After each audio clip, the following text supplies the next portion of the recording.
Okay, thank you. Okay. Mm-hmm. In downtown Chicago, there's a multi-vehicle crash. Yep. So thank you so much, Pastor Brooks. I hope you will. This will not be the last time you'll be with us.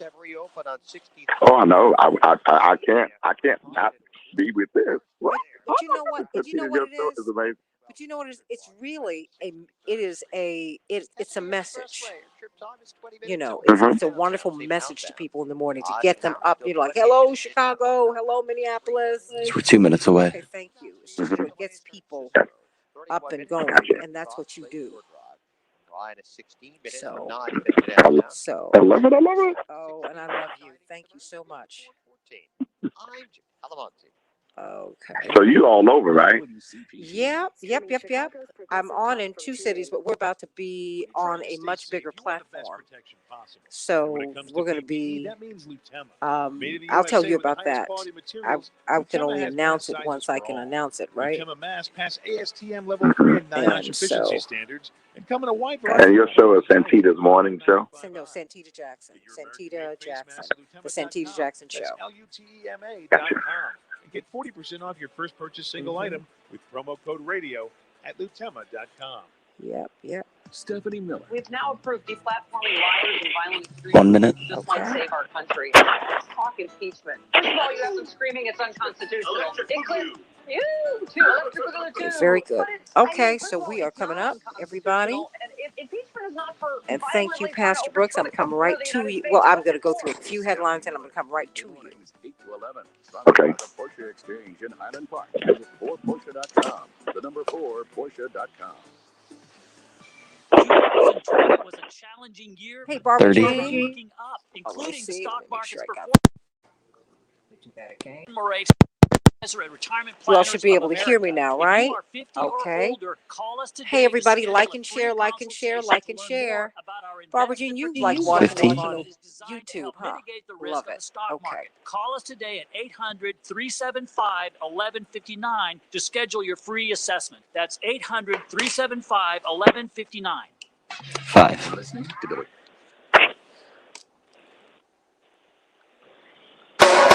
This is the Santita Jackson Show. Hey, everybody. Welcome to the Santita Jackson Show. It's Thursday, day before Friday, free Friday, February 25th, 2021. Where did the month go, everybody? It's almost March, and maybe spring is not too far away. I'm Santita Jackson. This is the Santita Jackson Show, coming to you from AM 950 Radio in Minneapolis, St. Paul, the voice of progressive Minnesota, and from the largest progressive talk radio station in the nation.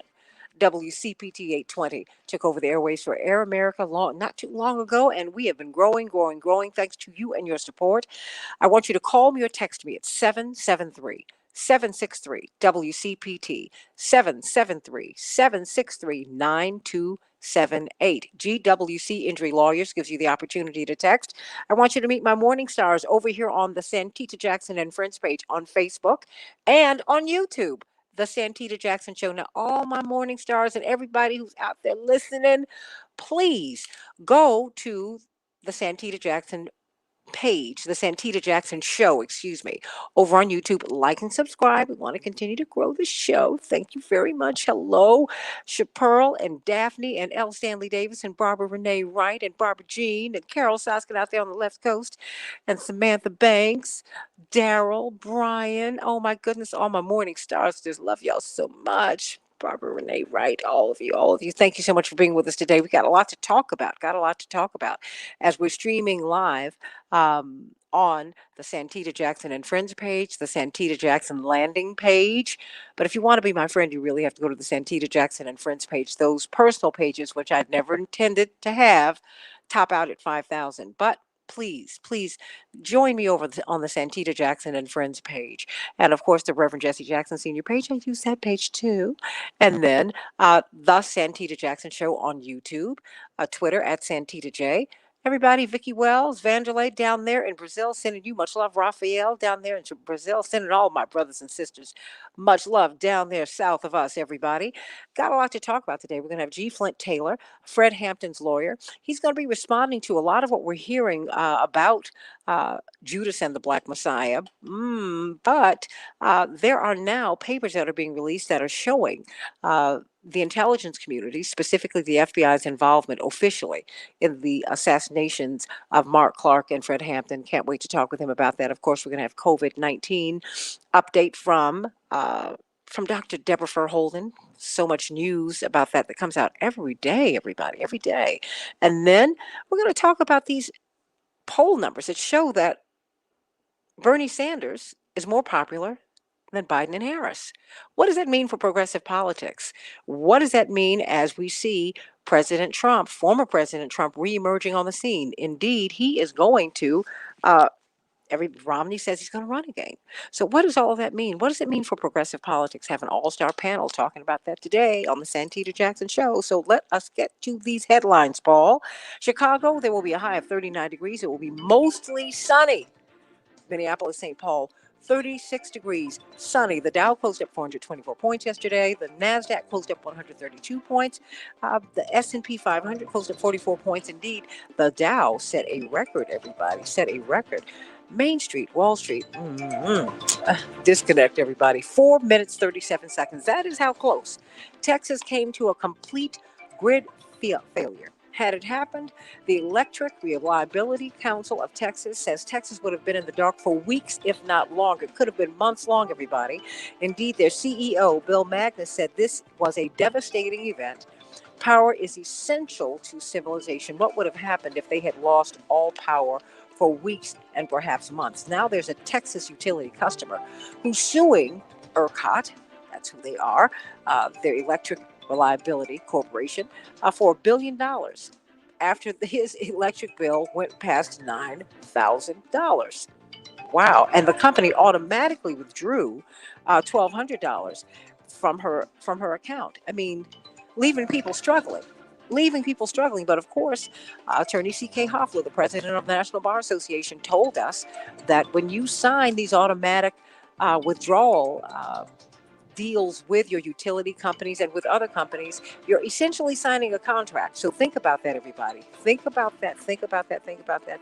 Indeed, now still 3 million Texans are boiling water amid what people are calling a plumbing catastrophe, which becomes a public health crisis, everybody. Think about that today. Bernie Sanders, as I said, come from this YouGov poll from The Economist. Approval rating higher than Biden and Harris. What does that mean? The CDC report says that 68% of people who exercised indoors at one Chicago gym, contracted COVID-19. Wow. And indeed, federal rules are so hazy. Coronavirus infections, the variant strains that are quickly spreading around the United States, guess what? They're so confusing that the public health officials may merely know the county where a case has emerged, but they cannot do the kind of investigation and deliver the notifications to slow the spread.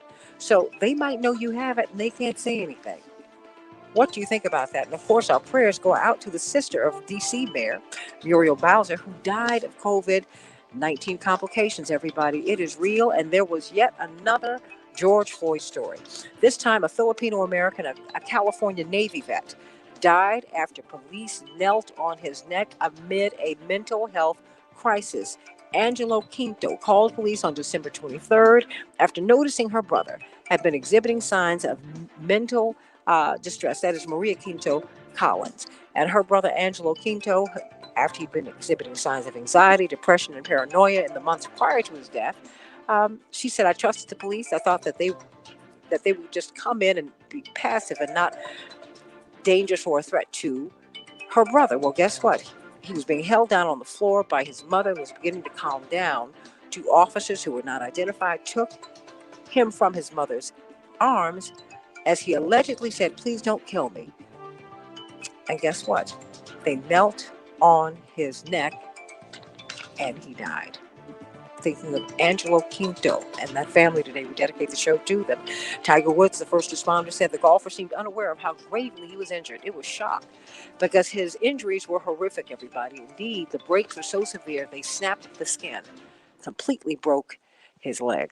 Wow. Pastor Darius Brooks, the Grammy Award winning, the iconic psalmist, singer-songwriter, producer from the Tommies. Of course, the one of the great songs of modern gospel music, "Your Will," is "What's Best for Me."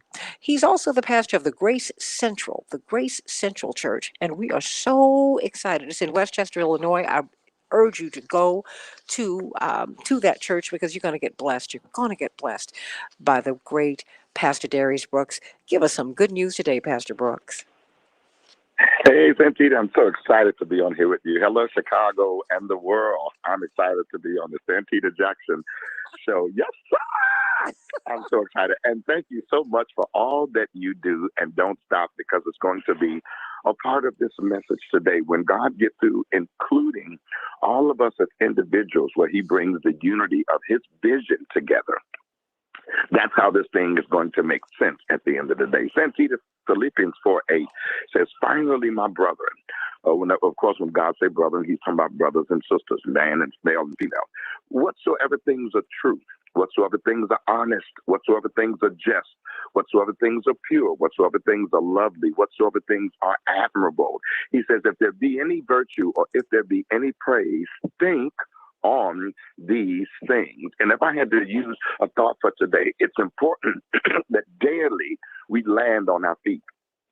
It's important that daily we land on our feet because of the promises of God. Finally means at the end of the day, or at the end of a thing. Not necessarily the end, but whatever we're dealing with daily. He says, finally, or the finale of that thing, he says, you must make sure how you're seeing things is true.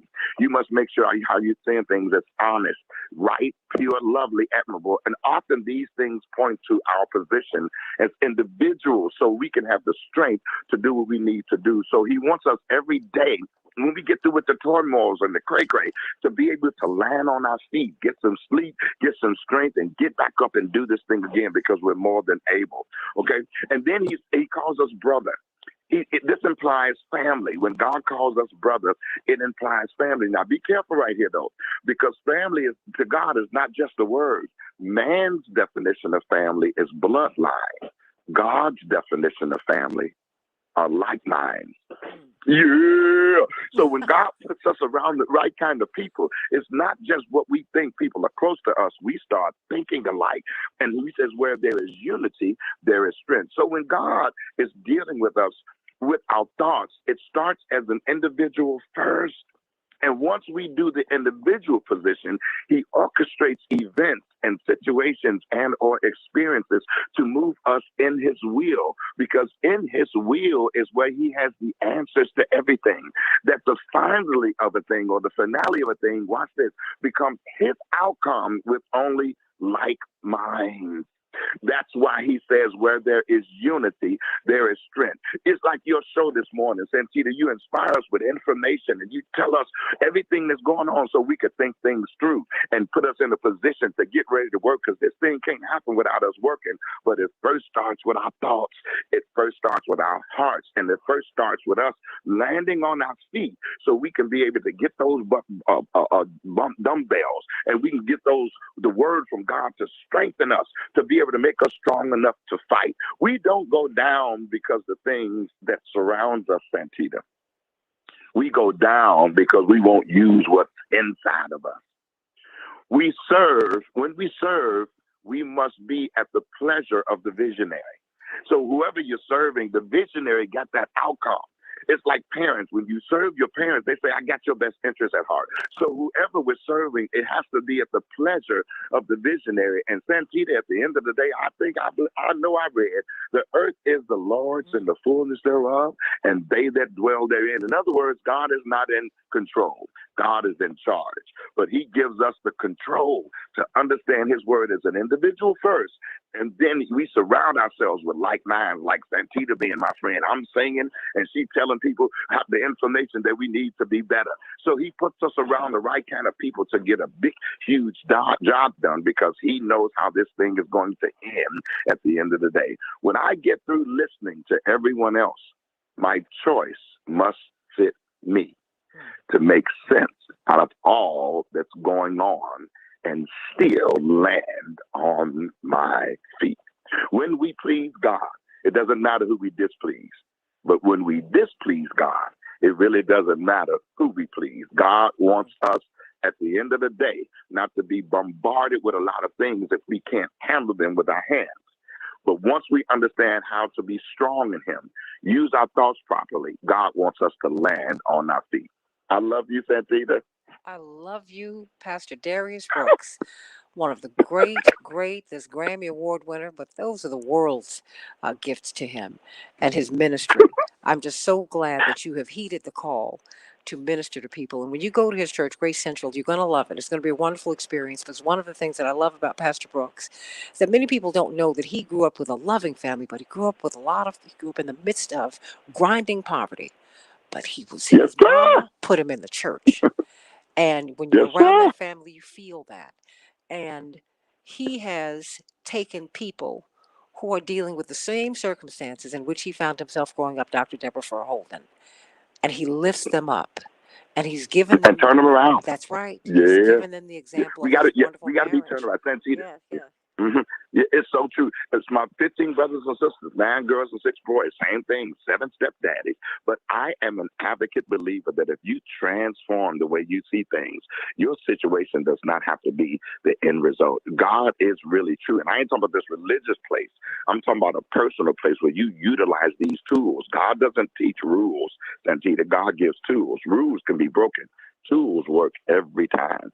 And so he puts us around the right kind of people to be strengthened. Even while we're working hard, we're supposed to be around the right kind of people with the right kind of thoughts. Yes. And that Biden thing you was talking about, it's so true. You know, he got this thing. I'm excited, girl. Don't stop me, because I keep going. Well, hold on, because you know what? This is someone who I want you to bring to your church, Dr. Deborah Furr Holden, who's with us today. She gives us the word on health every day. And we've been in the midst of this pandemic. Oh, I know you do. That's why I'm bringing her up. Dr. Deborah Furr Holden. Dr. Deborah Furr Holden. I listen to your show, Santita. Yes, I do. Yes, you do. And Washington. I love with your him. gorgeous self. Wait. He has the It's true. You're just so fabulous gorgeous. wife. You are gorgeous. He has the most fabulous wife ever. But I'll tell another time about the time we saw you all on the date with you all at Amistad. But Dr. Deborah Furr Holden, give us a word on COVID-19. This story continues. And, and he does watch you every day, Dr. Deborah Furr Holden. Every day. Oh, yes, I do. And he's trying to figure out what he's going to do about his health because of what you tell him and his wife and his beautiful daughter, Dasha, one of my godchildren, every single day. Dr. Deborah Furr Holden, how you doing? I'm doing all right. Y'all having too much fun this morning. We are having Y'all fun. are having way too much fun. Well, you talk to me. You give me a word.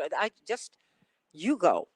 COVID-19. I don't even know where to begin every day with you, because I just hear something new every night, overnight. I don't know. Well, you about to see Michigan in the news, because we've done it again. We've come out, been transparent about our numbers and where we are.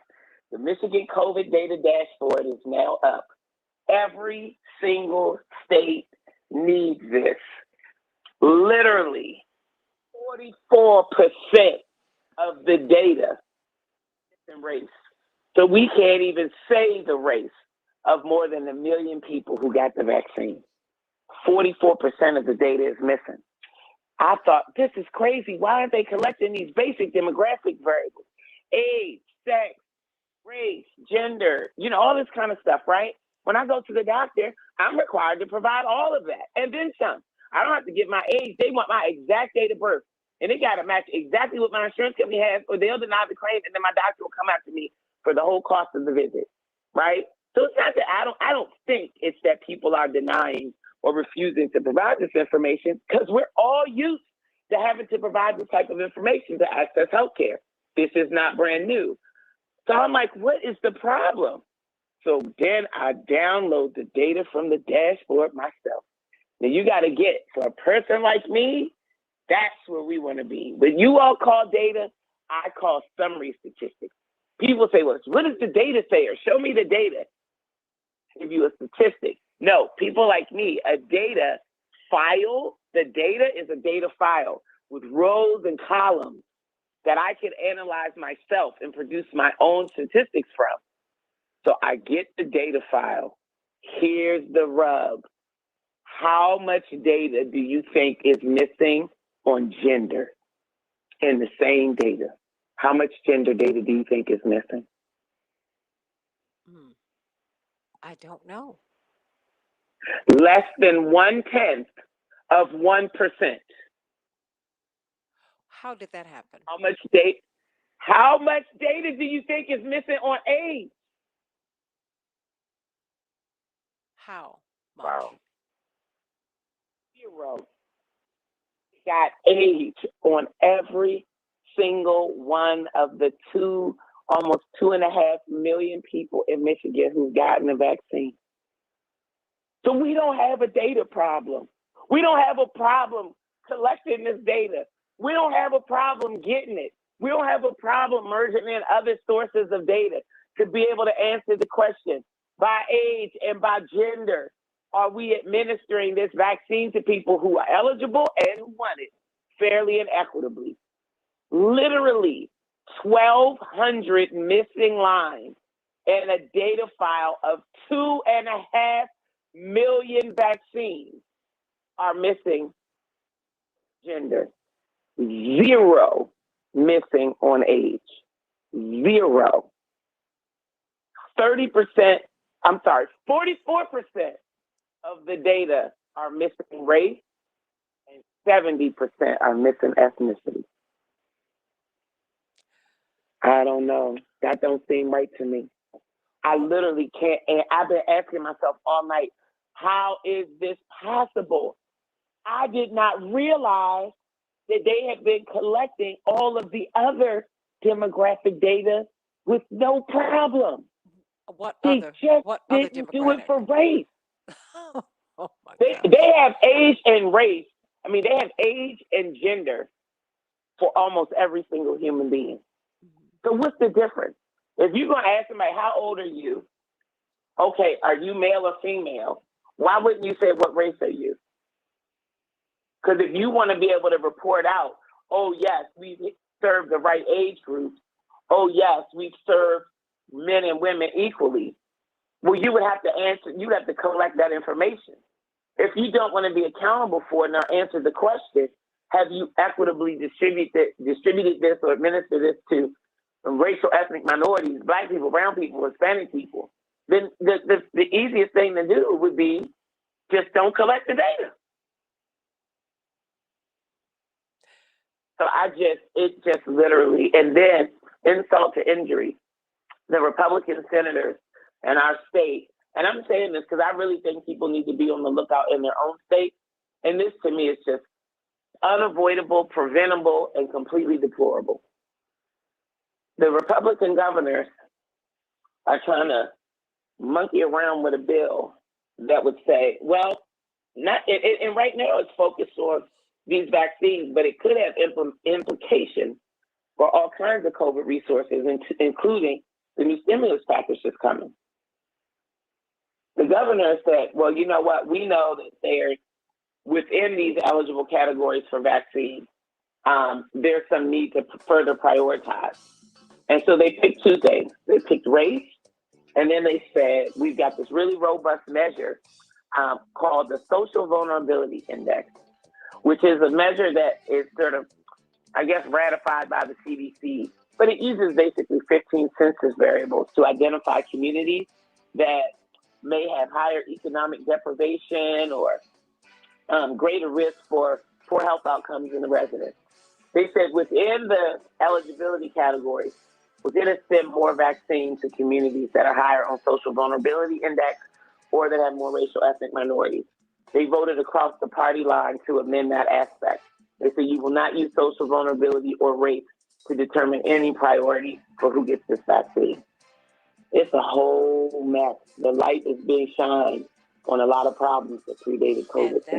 And you know what? And that is why you're 1 minute. here, because we have got to deal with this. I want you to answer Joyce Anderson's question during the break, because she wants to know if you've had COVID-19 and have taken the first shot, are you required to take the second shot? You have 30 seconds.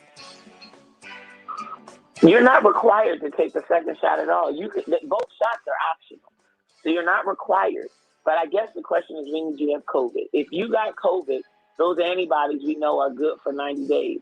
After those 90 days, you will, if you want the vaccine, that 30. you get it. But if you're still within your 90-day window of having COVID, I would not get the vaccine. That might be too much for your immune system. Hey, now see, that's important. It's important to know. Joyce, did that help you? Stay right here, everybody. We're going to be talking with G. Flint Taylor, Fred Hampton's lawyer. There are new revelations coming out about who killed Fred Hampton and Mark Clark, who assassinated them. And it turns out the FBI have been implicated. More of the Santita Jackson Show in just a few minutes. Thank you for that. Joyce Anderson needed to have that question answered, Dr. Deborah Verholden.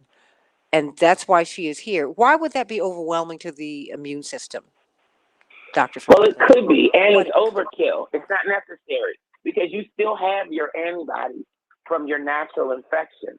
And even better, there's a whole new push afoot, which is to test people's antibodies so people know. I mean, it's an interesting thing. For all the people who've had COVID infection, now it's really funny because for most of the people who've had COVID, they want the vaccine. I don't think I've found anybody, that's not true, one exception, but it's a different reason for her. Most of the people that I know that have had COVID want the vaccine when they're available because they say, I'd rather have the vaccine than get that again, right? Or I'd rather have the vaccine than potentially have whatever's happening under the skin from the virus happen again. And so, but the question is when. And if you've got antibodies, you don't need the vaccine. Okay. And so what they're encouraging people to do now, and this is being availed for free to people all over the place, is providing people with antibody tests. So it'll tell you if you have antibodies and it'll tell you how many. Okay. And remember, the antibody response is only one part of our immune response. So there's other things, that are happening that sort of where your body is able to fight off the virus if you're exposed. But how many antibodies you have in the level is a real strong indicator of how protected one is. So this is what I want the audience to do. Questions like this from Joyce Anderson, that send them in today.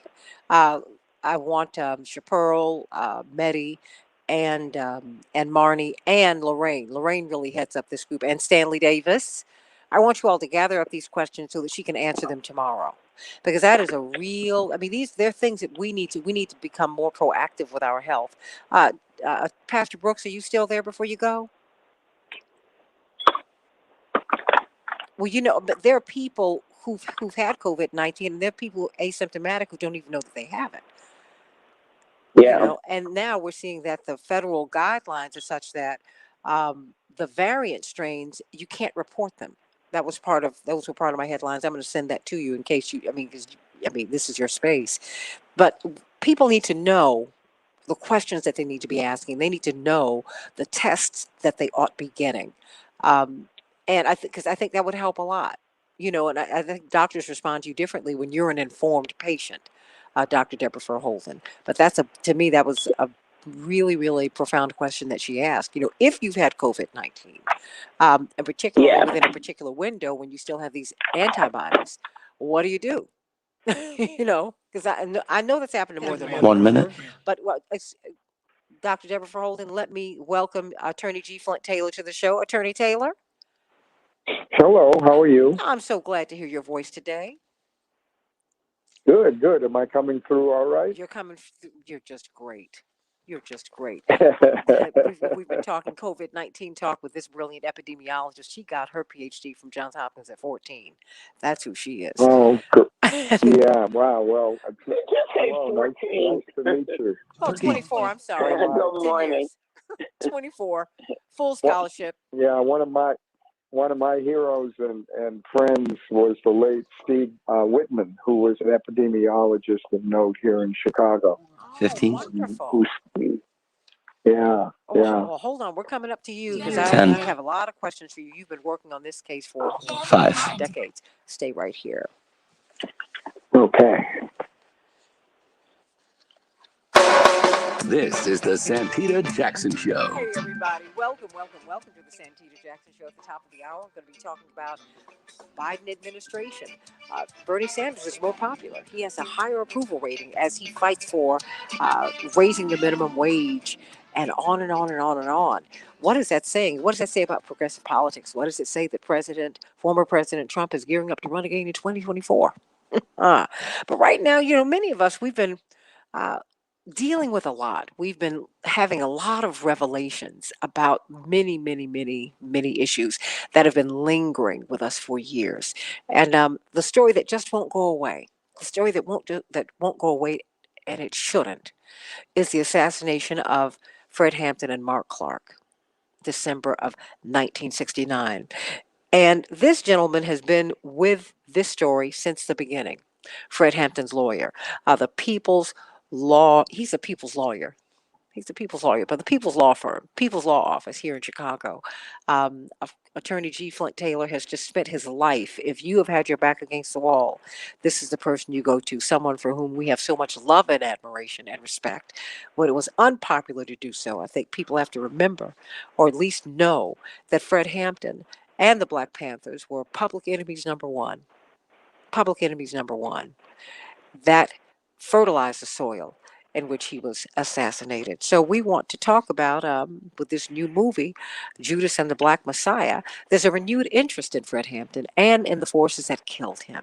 And Mark Clark. Let us not forget Mark Clark, who was killed first, trying to guard Fred Hampton, Chairman Fred, in his home, and his fiancee, who was pregnant with their son, 8 months pregnant with this baby at that time. And so we welcome you back to the show. You're part of the Santita Jackson family, Attorney G. Flint Taylor. The headlines say a whole lot. Assassinated by the state in these times. New documents suggest J. Edgar Hoover was involved in Fred Hampton's murder. J. Edgar Hoover's role in the killing of two Black Panthers demands a reckoning from the Chicago Sun-Times. And on and on and on it goes. Take us back 40 years. Who was Fred Hampton? Where were you? How did this all play out?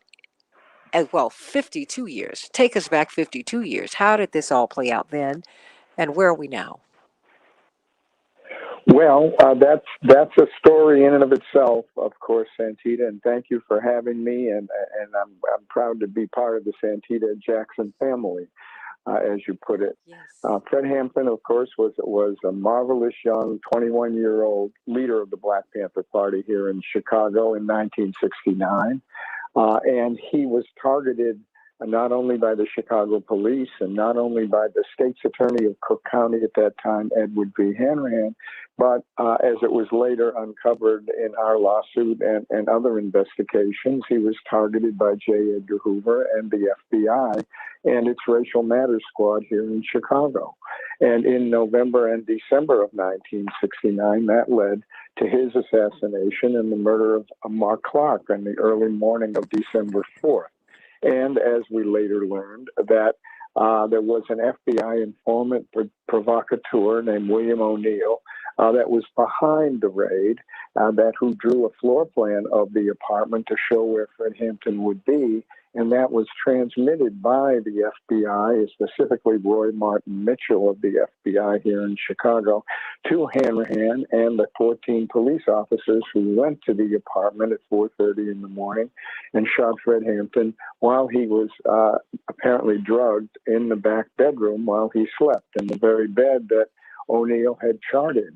And over the years, after we brought a lawsuit and fought the case in court for some 13 years, we were able to establish and document that this raid was part of the FBI's COINTELPRO program, that they, in fact, not only had set up the raid, but that, in fact, they had rewarded O'Neill after the fact with a bonus, $300 or 30 pieces of silver, as we called it, because that's what Judas got. And that's when we started to call O'Neill Judas and liken him to Judas, of course, who set up Jesus. And so after 13 years, it seemed like the record was complete, that the assassination was part of COINTELPRO, that Fred was murdered because he was a great young Black leader, Messiah, as Hoover had called Dr. King and Malcolm X and others before him who had been targeted by the COINTELPRO program. And that narrative was fixed, it seemed, until recently when we got access to additional documents that kind of cemented the fact that not only was this a local FBI project with the tacit approval of Hoover and his high-level underlings in Washington, but that in fact they knew O'Neill was operating, and that not only did they approve of a bonus for O'Neill for his success in setting up the raid, but they also rewarded the FBI agent, Roy Martin Mitchell, for his role in it. So the documentary evidence through a Freedom of Information Act request some 30, 40, 50 years later, after our trial, shows even more directly the involvement of Hoover himself and his top aides, William C. Sullivan and George Moore. Why is there a push now? And why is this story relevant today? I mean, we've seen, interestingly, more of a discussion about the FBI's role. I mean, was that part of the discussion 50 years ago, or is that relatively new? Well, it was all coming out post Watergate. Fred was murdered in 1969. Watergate unraveled in 73, 74. And so there was a focus in Washington on investigating the intelligence agencies because of their involvement in all these activities. And so the FBI, the CIA, the NSA, and other intelligence and counterintelligence agencies within the government were investigated. So at the same time we were litigating this lawsuit in the mid-70s, the French Church Senate Committee was looking into the FBI and its COINTELPRO program. And so we were working kind of hand in hand with them, and they were giving us information they were uncovering, and we were giving them information that we were uncovering.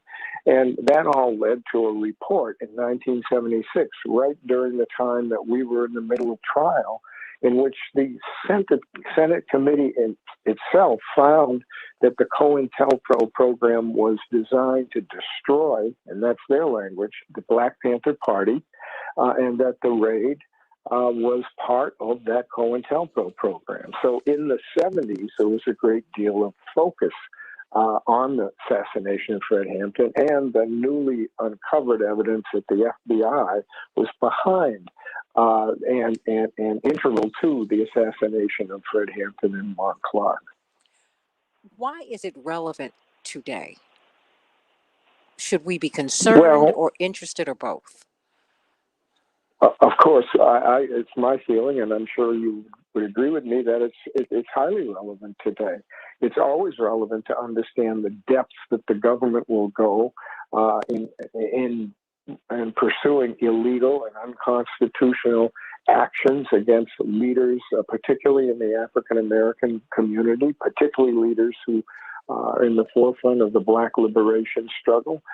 It's important to bring all that evidence out. We see in the last week or two new evidence surfacing in the Malcolm X assassination, and as not only as people who continue to fight these battles, but as people who help to bring that evidence to light and to bring the true narrative, the people's narrative, as it were, about what happened in these cases. If left to their own measures, we'd still be thinking that there was a police shootout that the Panthers engaged in with the police in 1969. If it hadn't been for the community and hadn't been for the fight of all the people uncovering the evidence, that narrative wouldn't have shifted from a shootout to a shoot-in to a murder to an assassination. Well, please, and so if we are... Tell us how that narrative shifted. When it first... Well, I guess it would be December 4th, 1969, when we awakened to the news that there had been a shootout and the Black Panthers lost. Please explain what happened, how the perception then, and how that changed over time. Well, remarkably, the police left the apartment open, and that's how I started my work on the case. Within hours of the murders of Fred Hampton and Mark Clark, I was called to the apartment by the lawyers I worked with at the People's Law Office, and we started to document the crime scene. And the crime scene had all these bullet holes that were caused by machine guns and shotguns and other weapons by the police, and you could actually chart where those bullets came from and where they went. And you could also see the blood on the mattress where Fred Hampton was sleeping and on the floor where they dragged his body. And so we took all this evidence. We filmed all of it. We took pictures of all of it. And we did that for 10 days. And at the same time, the Panthers took the community on tours through that apartment and showed those bullet holes and showed where they came from and showed that bed where Fred Hampton died and with his blood on it. And so the media at first bought the story of the police and of Hanrahan, that it was a shootout and that the Panthers fired 100 shots, and they thought they could get away with that. And perhaps if they'd sealed up that apartment, they might have been able to get away with it. But they weren't able to get away with it because the crime scene itself and the Panthers and we who were working in that crime scene to show what really happened, changed the narrative. And it changed the narrative early on from a shootout to a shoot-in. But it wasn't until the lawsuit that we brought in the 70s and the revelations that came from that we were able to show that not only was it not a shootout, but it was a shoot-in, but we were able to show that Fred was shot in the head, and we could show who the cop was who had the gun who shot him in the head. So we were able to show it was a murder. And of course, by that time, we had shown that he had drugs in his system and knew that he had been drugged because he didn't use drugs.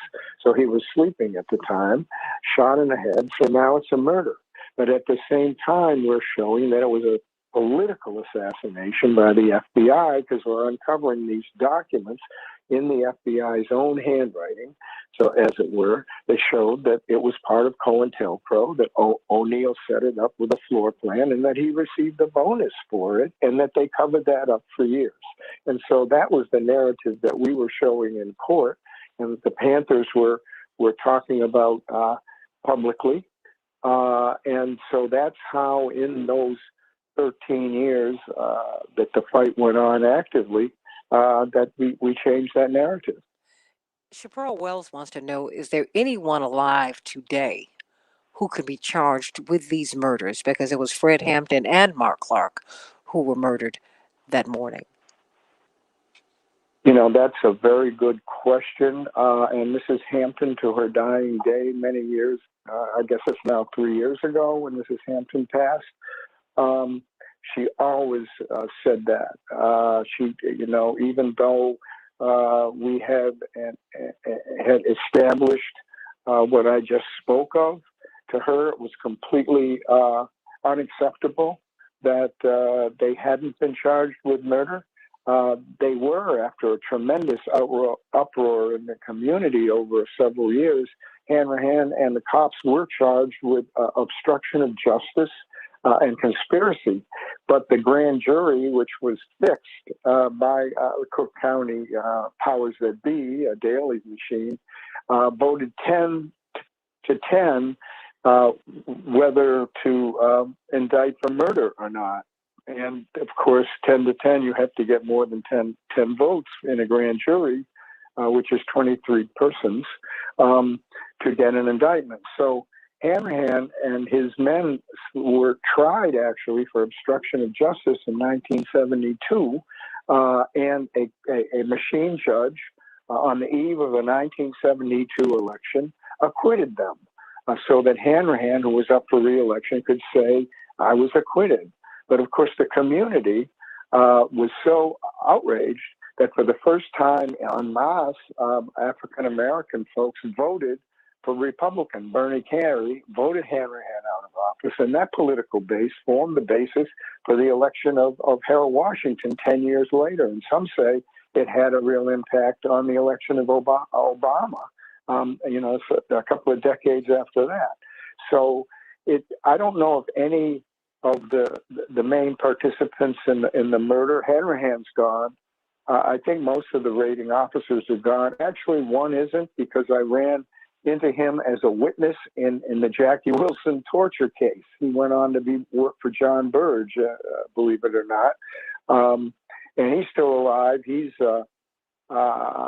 couldn't testify. He was so incapacitated mentally.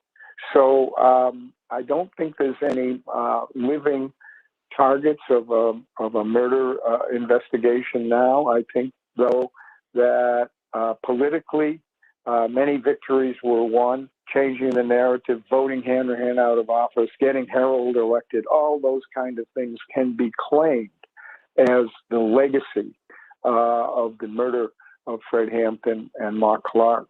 And so much happened behind that, because just behind that, you had Bill Singer and Reverend Jackson, who unseated the Daley delegation at the 72 convention just right after that. And there was so much political activity that was aroused by the assassinations of Fred Hampton and Mark Clark.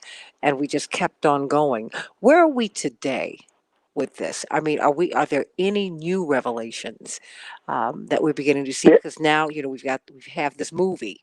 Now we see the Shabazz family who are coming forward, because, you had this NYPD police officer who said, "I'm confessing. I don't want this to come out until I'm dead." Right. Confessing. What do we know now?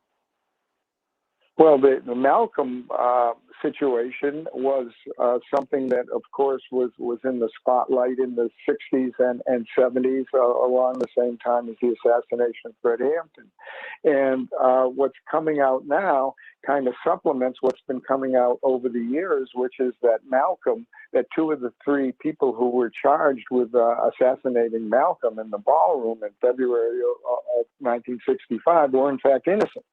And one man was guilty, and he ultimately named four others who were co-conspirators with him from the mosque in Newark.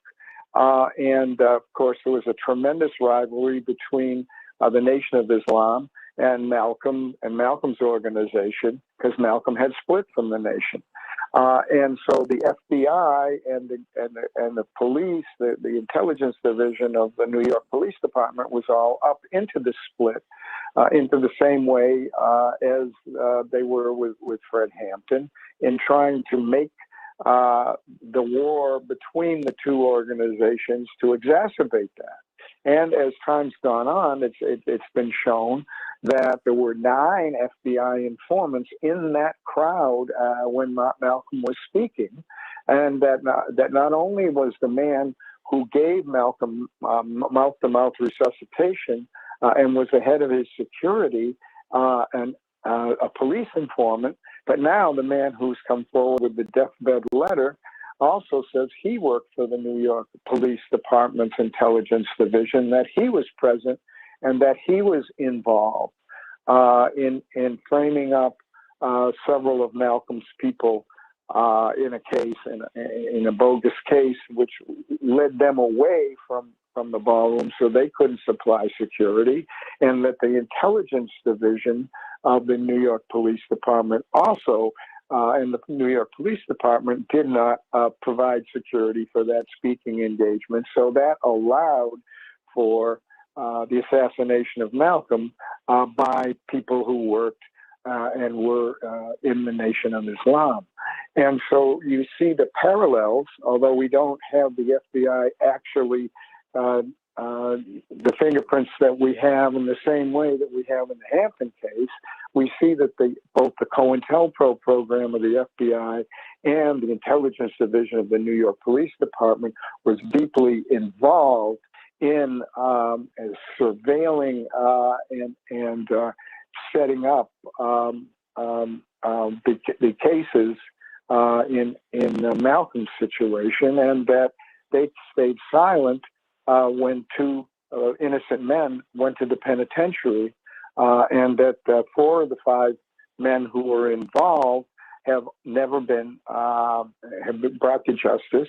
And we don't know if any of those 4 worked for either the FBI or the New York Police Department. So there's still unanswered questions.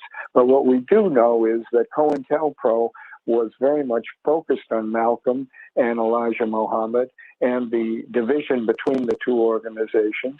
And they very much, along with the New York Police Department's intelligence division, wanted to exacerbate that split, and were happy, like they were when Fred Hampton was assassinated, when Malcolm was assassinated, because they knew Malcolm was a tremendous threat in terms of the politics that he was espousing and the leadership he was showing. And in many ways, he was, Fred Hampton was a lot like Malcolm X in terms of how uncompromising he was in what he said and his politics, and what he said about the necessity of fighting back against the police and also against the war in Vietnam, as it was just developing when Malcolm, in 1965, when Malcolm was assassinated. Congressman Bobby Rush,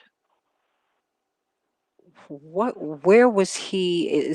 Where was he in all of this? Because he, of course, he was a very prominent member of the Black Panthers, and he barely escaped being killed himself.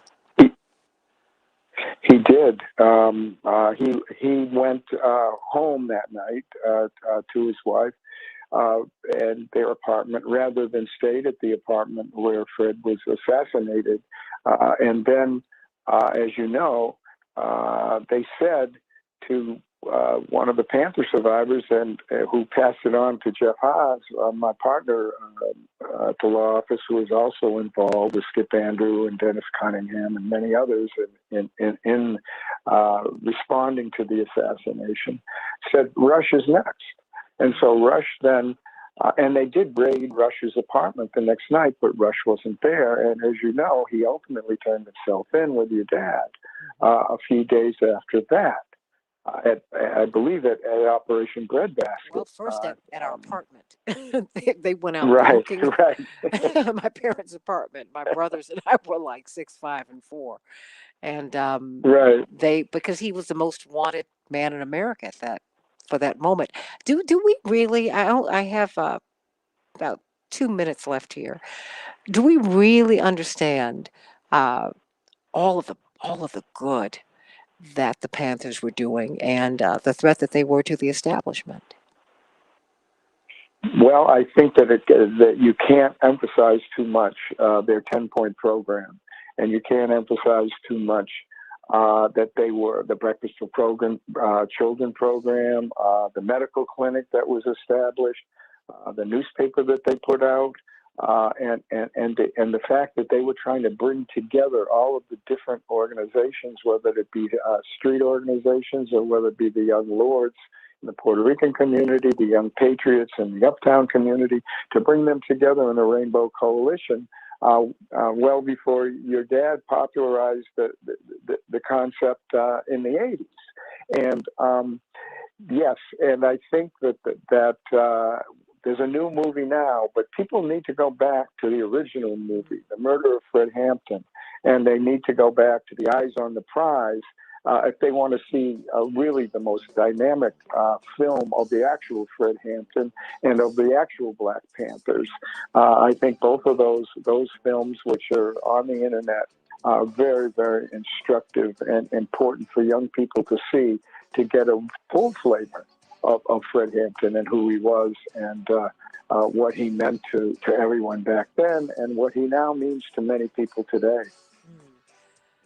Attorney Flint Taylor, is there anything you'd like to say in the last minute before we go? Well, once again, I'm very pleased to be with you, and I think that we have to continue to uncover the true nature and the complete record with regard to these cases. Fred Hampton case, 1 minute. The Malcolm X case. Bobby Rush has said that he's going to ask the Biden administration to have an open file policy with regard to the Fred Hampton case and the Panthers. And hopefully Biden will do that. And I think that my sense is that the Malcolm X's family will do the same. And that people who are wrongfully convicted in the Malcolm X case they need to be fully exonerated, even though one of them 30. passed and the other is out of jail. And that's what we need to do as historians, as activists, and we need to bring that message to the young people so that they understand their history and they understand that it 15. can happen again, and that we need to defend our movements today 10. the same way that we defended them back then. Attorney G. Flint Taylor, the People's 5. Law Office, everybody, the People's Lawyer, Fred Hampton's lawyer. We just love and appreciate you for all that you have done and continue to do, fighting for our rights. We're talking about the Biden-Harris administration. Did you know Bernie Sanders is more popular? Oh, more of the Santita Jackson Show in just a few minutes. Attorney Taylor. Oh, wow. That was a fast. Wow. Oh, there's a lot packed into that. Well, I mean, that was just, you almost made me cry. I thought, because my father took us on that tour. He wouldn't let us go in the apartment because I was 6. Well, my parents took us to everything. And I was afraid to go in there. And he said, "No, baby, you're not going to come in." He said, "But Daddy wants you to see this." Because he brought a group of, people from Operation Breadbasket over there. Because, I remember those tours. And people would come out crying and very, very shaken. I just remember us being put in the car because I was afraid to see the bullet holes. Because, even at 6, I knew what it, kind of sort of knew what had happened. I knew that he'd been murdered. Right. That I knew. Yeah. So, and it's well, just yes. You can imagine what a young white kid from Boston area, really had such an impact on me, obviously, and helped to shape my, the rest of my life. But one story that I tell a lot that I didn't mention on the air was, during those tours, when an older African-American woman came through and she looked at the walls and she shook her head and she said, "Ain't nothing but a northern lynching." And, that obviously stuck with me as a connection to another piece of history, right? That was so integral in terms of what the Panthers were fighting against, and where the white supremacy and the violence really emanated from historically. Look, I remember Howard Pointer, who was part of the Red Squad, and he was outed before, I guess, before he killed my father. And when he told his story, I said, "This is what happened with Fred Hampton." He said, "I had a grid of your home. I knew your sleeping patterns, and he was one of the top guys in our usher division, black men pushing." Wow. And that was and it's the people closest to you, who can do you in. I got to know I got to know an FBI agent who had been on my father's Secret Service detail. He lived up in New York. He said, "Look, let me tell you something. Don't fear me." He said, "Look around you at your friends." He said, "You know who I am. It's your friends who you don't know." And he said, "Santita, everybody can get got." I never forgot that. But that's something I knew already. But it was it just you are a treasure. And I just want to thank you because everybody was riveted by your retelling of the story, and we can't hear it enough. We can't hear it enough. And I just want to thank you for the work that you've done. And I want you to come back. I want you to come back and talk about it. Well, I'm always willing to get up. I get him up so early. I'm so sorry. Well, when I told you I'm a very much of a night person, and I'm always up, 1 o'clock, 2 o'clock in the morning. But when I have to, I get up at 6, 7 in the morning. But when I don't have to, I don't. Thank you so much for getting up. Oh my gosh. There you go. Hey, so terrible. And as they say, half of life is getting up. The other half is going to bed. Oh, bless your heart. I kind of get you in between. I'm like, oh my gosh. There you go. Yeah. Well, I'm always happy to do it. I'm glad that your voice is out there, and it's out there to people who may not hear this otherwise, right? Absolutely. Who sometimes think that the progressive movement begins and ends with the Democratic Party, or as it were, and so we're telling a little bit different story. Absolutely. And this is a story that needs to be told. Before you go, I want you to say hello to of your friend Reverend Frank Watkins and Attorney Mark Oh, of Fancher. course. Frank Watkins, this is Oh, Attorney G. Flint Taylor. hello. Here he's up early this morning. That's what we were just joking about. Yeah, yeah. Oh my gosh. I always love it when you're on, and I happen to hear you. I forget the last time you and I were on. Not, I think, back to back. We weren't on together, but and I don't know if it was on Santita's show or it was on one of Reverend Jackson's shows. But you were laying out some pretty deep history, as I remember it, which is always good to hear. I'm going to bring you all on together. How about that? Because you've lived through so much. Yep, that's going to be a special. I'm going to do that. I'm going to do that, and it's going to be soon. Because there's so much that you've lived through. And I don't know, Frank just never left my father's side with all of these close calls that we had. I knew we had a lot of close calls down through the years. But, he just shares so many things with me. And it's interesting hearing it from the other side. The man who tried to assassinate Vernon Jordan was first in Chicago, casing out the building and my father for days. And he couldn't figure out an escape plan. There's just it's unending, everybody. It's unending. There's a reason why Secret Service protection, I guess, the day he started to run. So, Attorney Taylor, I want to thank you for being with us today, but I'm going to get you and Frank Watkins back on here together. Great. Well, we'll do it. Okay. Blessings to you. Good night. Please take care, Frank. And good night. Bye-bye. Thank you. Attorney Patillo, Attorney Fancher, and Frank Watkins, thank you so much for being with us today. 30. Good morning. Good morning. My We're coming pleasure. right up. Whoa, what a wonderful, wonderful, wonderful segment that was. Wow. Wow. All right. Oh, boy. 15. 10. 5.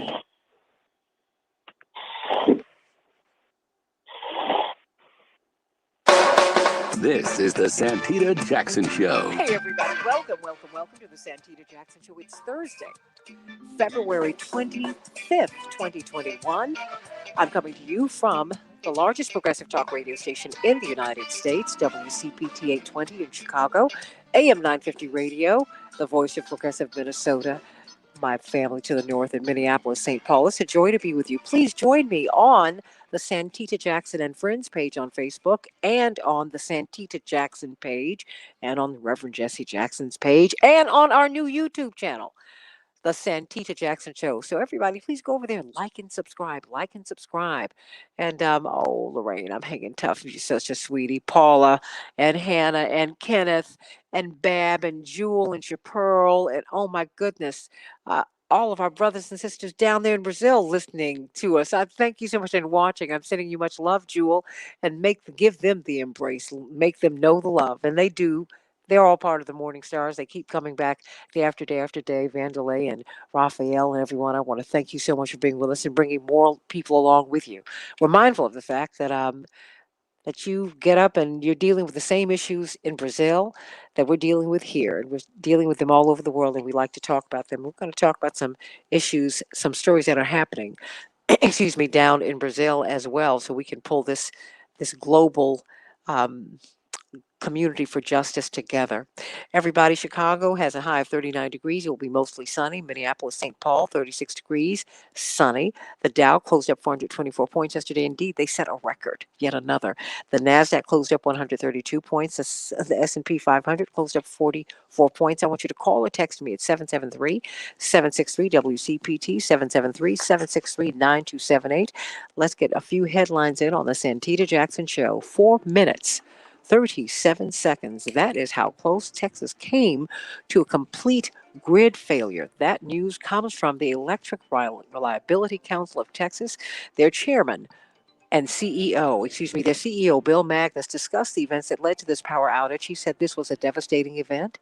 Power is essential to civilization, and had they not rescued the system, it would have been a statewide blackout that would have lasted weeks, if not months, everybody. What do you think about that? How could something like that happen? 3 million people, at least in Texas, are still having to boil their water. They're dealing with a catastrophe that we're not really covering now because some of the power is on. But the pain remains, everybody. COVID-19, more than 504,000 Americans have died. We are 20%, 4% of the world, but 20% of the deaths. How is that happening? And this is a very interesting story. Federal rules around who can be told about the variant cases are so confusing, everybody, that the public health officials may merely know the county where a case has emerged, but they can't do the kind of investigation and deliver the notifications needed to slow the spread, which goes back to what Dr. Deborah Holden was saying: when you don't collect all the information and these rules, you might not know that you have it. No one's going to tell you. How about that? There's a Chicago gym, according to the CDC, a gymnasium. 68% of the people who exercised indoors at the Chicago gym in August contracted COVID-19. I know people trying to get back into the gym to get in shape, but there's something to be said for that. We had yet another George Floyd incident. Angelo Quinto, a Filipino-American California Navy veteran who was having some mental health issues, according to his family, and he was struggling, as so many people do, and his family called in the police, and they felt that the police would protect him. No, they did not do that. They put him down on his stomach with his legs crossed behind him, and one officer allegedly placed his knee on his neck. At this point, according to the lawsuit, Mr. Quinto, the former California Navy vet, or should I say the Navy vet, started bleeding from his mouth. At no time while being restrained did he resist physically or verbally. After being restrained for almost 5 minutes, he became lifeless. Sending love to the family of Angelo Quinto today. He was only 30 years of age. Tiger Woods, on the mend, but it's going to be a long and difficult recovery. He did not know how gravely he was injured. In fact, because of shock, they said he might not have felt the pain, but he's feeling it today. The injuries were so profound that his leg was completely broken and the bone broke through the skin. Wow, wow, not going to fly. Congresswoman Pramila Jayapal from Washington, one of the leading progressives in Congress, warns Democrats against using the advice of unelected parliamentarian as an excuse not to pass the $15 wage gap. And everybody, a new record: an estimated 18 million Americans identify as LGBTQ plus. What do you think about that, everybody? What do you think about that? And UCLA, times they are changing. They have put 2 HBCUs on their future football schedules. What? They will host Alabama State September 10th, 2022, and North Carolina Central on September 16th, 2023 at the Rose Bowl. Oh, what a time that is going to be, everybody. Let's get right to it.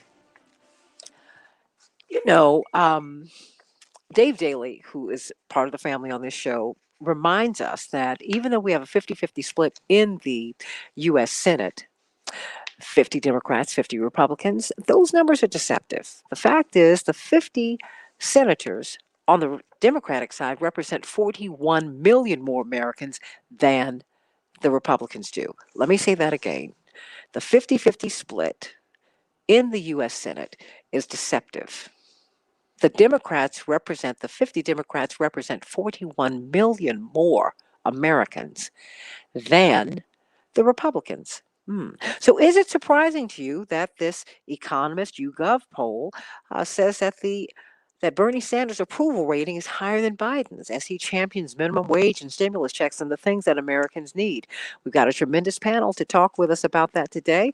Of course, we are led by Frank Watkins, the co-author of A More Perfect Union, Advancing New American Rights. He wrote that with Congressman Jesse Jackson Jr. Indeed, he's been Reverend Jesse Jackson's communications director for more than 50 years. And he has been his really one of the architects of his presidential campaigns. Of course, we welcome Frank Watkins back to the show. From the National Conference of Black Lawyers, we've got Mark Fancher, attorney Mark Fancher, and then attorney Robert Patillo, the Southeastern Regional Director for Rainbow Push, and he hosts his own show every Sunday on WAOK, the iconic Black Talk radio station in Atlanta, every Sunday from 1 to 4 Eastern Standard Time, 12 to 3 Central Standard Time. For Bab and Carol out there on the left coast, that's 10 to 1 p.m. Welcome to the show, everybody. Okay, Frank Watkins, what do you make of this news that Bernie Sanders, he has this popularity? And his popularity actually at this point is outdistancing that of the Biden-Harris administration. What say you? I say, I believe, I did, I'm not sure I've seen the movie. I guess it's a classic movie. Casablanca, is that where they, famous line, there's gambling in Casablanca? I'm not surprised. I mean, I think it's the difference between someone who is advocating for raising the minimum wage and advocating for the $1.9 trillion rescue package, and someone who is fighting for it. And I think people prefer fighters. I was thinking this morning, if when you were growing up, Santita, and a bully came up and was bothering you and so forth, and your friend said, don't worry, Santita, I'll stand by you. And or you had a friend who said, if you lay one hand on her, I'm going to kick your butt. Which person would you rather have on your side? The ride or die. Defending you against the bully. Well, it's the same thing here. You got Jen Psaki, his press secretary, when asked about the minimum wage, she said Biden was standing by raising the minimum wage. Biden also said he wasn't sure that the minimum wage would survive, through the Senate. We may have to pass the bill without the minimum wage because the parliamentarian may rule against it. No, you fight for raising the minimum wage, and if the parliamentarian rules against it, you put the blame on the parliamentarian, but you fight. And you're correct. I saw Representative Ro Khanna saying the same thing, that you should not allow the parliamentarian to stop you. The vice president can overrule the parliamentarian. It's been done in the past, and we need, the 1.9 trillion package with the minimum wage in it. So whatever the parliamentarian says, there's a precedent for ignoring, in this case, her. And moving on with the bill. So the idea that Bernie Sanders is more popular than Biden and Harris does not surprise me at all. I don't know whether the poll included Alexander Alexander Cortez or not, but I would imagine she would be more popular as well because she's a fighter. As a matter of fact, on the opposite side, one of the reasons why Trump has such loyalty in his base is they perceive him as fighting for them. I don't think that's the case, but that's their perception, that he's fighting for them, and if he's fighting for them, they're going to stick by him. And that's what is happening with Bernie Sanders as well, in my judgment. We're talking with Frank Watkins in this wonderful panel, the co-author of A More Perfect Union, Advancing New American Rights, Reverend Jesse Jackson's communications director for more than 50 years.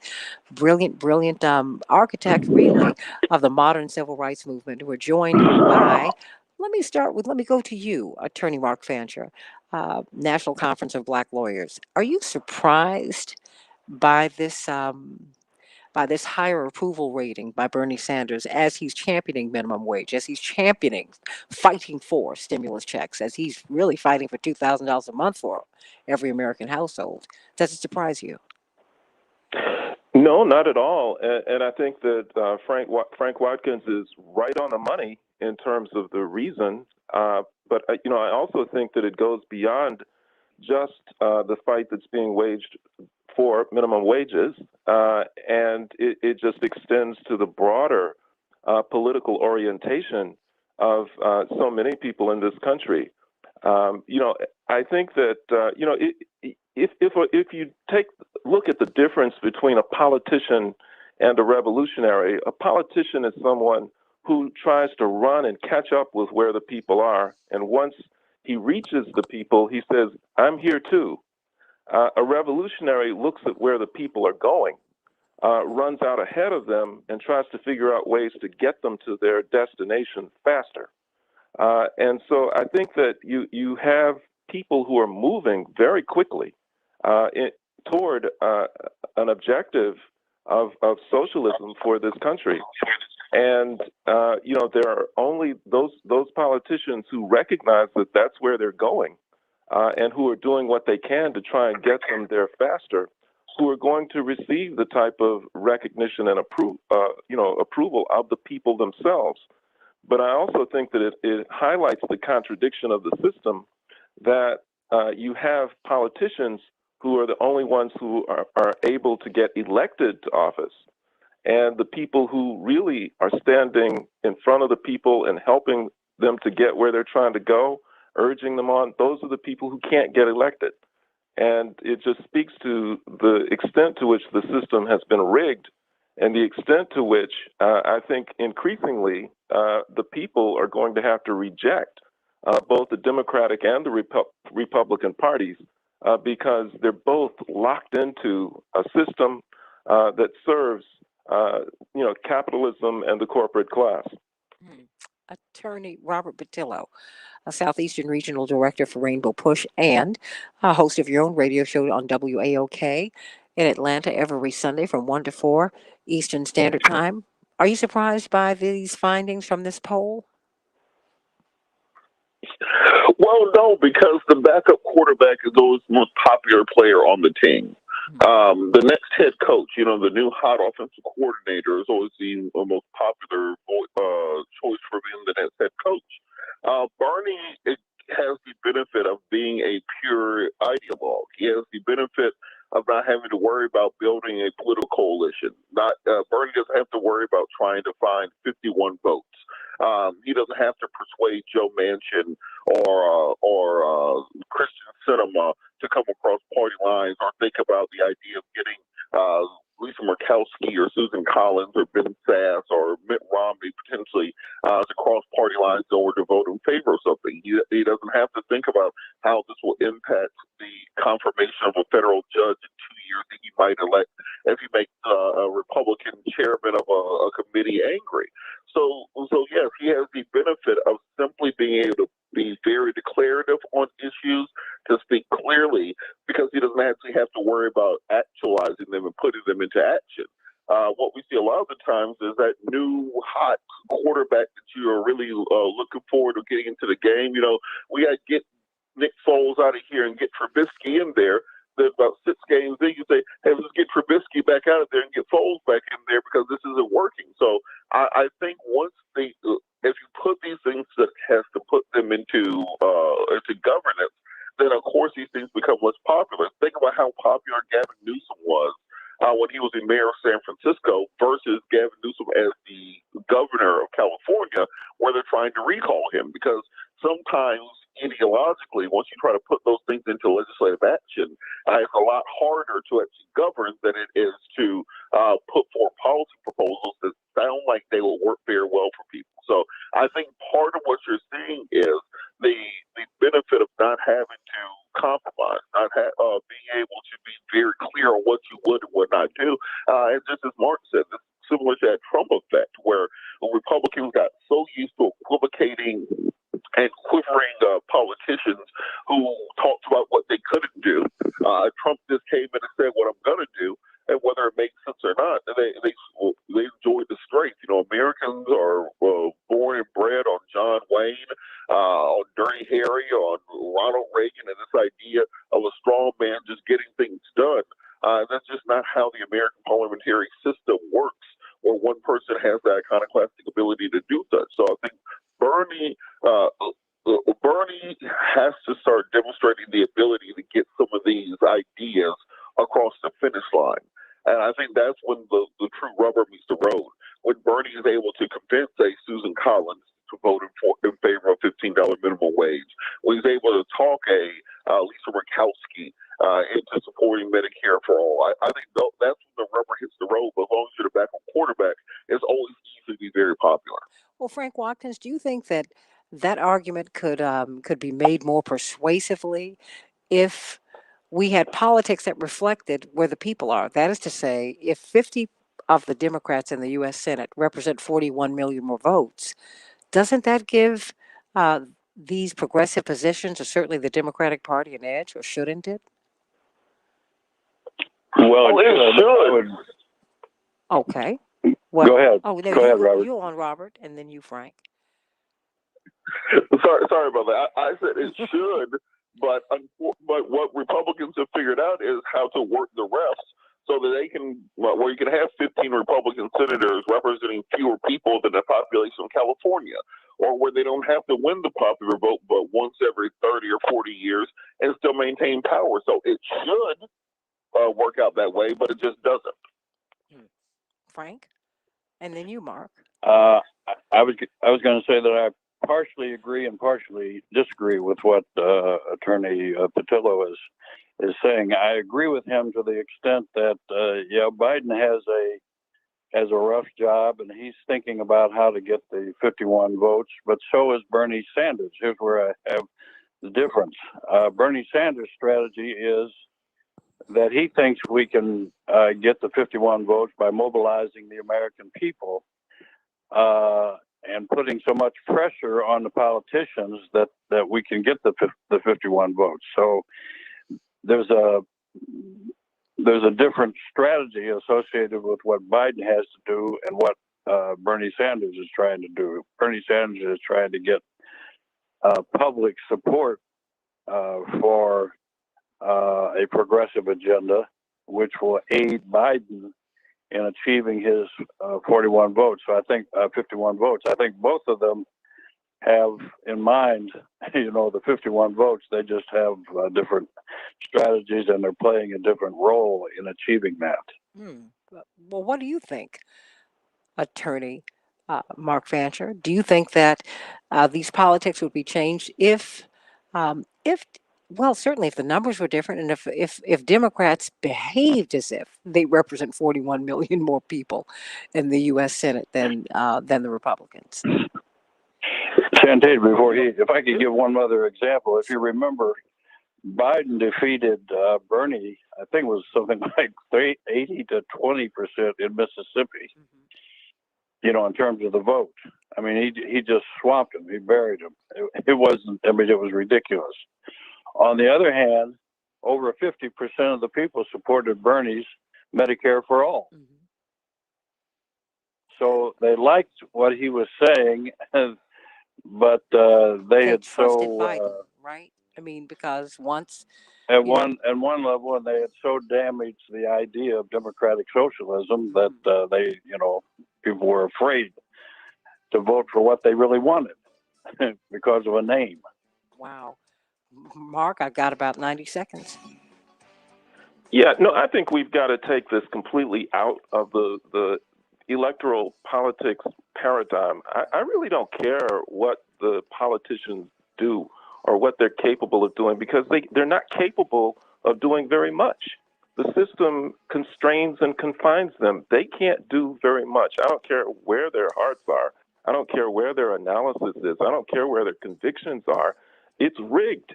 And we have to think more about what we as people can do to change the political situation in this country, not how we can get more votes, how we can get more influence. All of that is folly as far as I'm concerned. I mean, we really have to think in revolutionary terms about how the broad masses of the people can re-envision what politics means in this country and 45 seconds. Their actual will, how their actual convictions, their actual aspirations and objectives can be made manifest. Because this system ensures only that the interests of major corporations are going to be served. You can spend a lot of 30. rhetoric, you can do all kinds of things, you can make all kinds of proclamations and plans, but you're never going to realize the true aspirations of the people in this system. Not until you think very differently and behave very differently. There's got to be a cultural shift. There's got to be a shift. 10. Exactly. There has to be an absolute shift in order for things to change. It's a bipartisan betrayal, but we can turn that around. We're going to talk about that on the Santita Jackson Show back in just a few minutes. Thank you all for that. Yay. Ooh, ooh. Oh, you all can keep talking. We're on Facebook Live right now. So people want to hear. They love the crosstalk that we do during the breaks. But we are on Facebook on several of them. But Mark, why do you pursue that particular path? Because you keep saying, these politicians are going to do what the politicians do. We've got to think a lot differently. Well, we've got more than 200 years of history to look at, and we've seen so many people who have made their best efforts to use the existing system to bring about the changes that the people need, and it never works. And if you really analyze it, you can see that it's designed so that it cannot work. And so I think that, personally, I think we just waste a lot of energy and resources on that. I mean, not to say that we, completely abandon it or turn our backs on it. I mean, we have to deal with it. I mean, it is the system that determines our existence, and how we exist from day to day. So we do have to do what we can with it. I'm not saying we shouldn't, but we can't stop there. I mean, even if we were able to get a definitive majority and control, lock, stock, and barrel of the U.S. Congress, both the Senate and the House, that's not enough. Even if we were able to carry forward a Democratic Party agenda, it would not be enough. It would not really meet the needs of the people. So because of that, we have to start thinking outside of that and figuring out a different way of ensuring that the people's needs are satisfied, either within or without a political system or process. Frank? Well, I don't know how you do it without a political system. That's an interesting thought. And I consider myself a revolutionary. In fact, I define myself as an evolutionary revolutionary. I have revolutionary goals, but we have to use, in my judgment, evolutionary means. And so, to go with public enemy, fight the power. And that's what I've tried to do all of my adult life is, fight the power. So today, there are basically three things that are keeping us from, making significant change. The Electoral College, the filibuster, and gerrymandering. And we have to fight those three things in order to, even out so that there's a fairer playing field.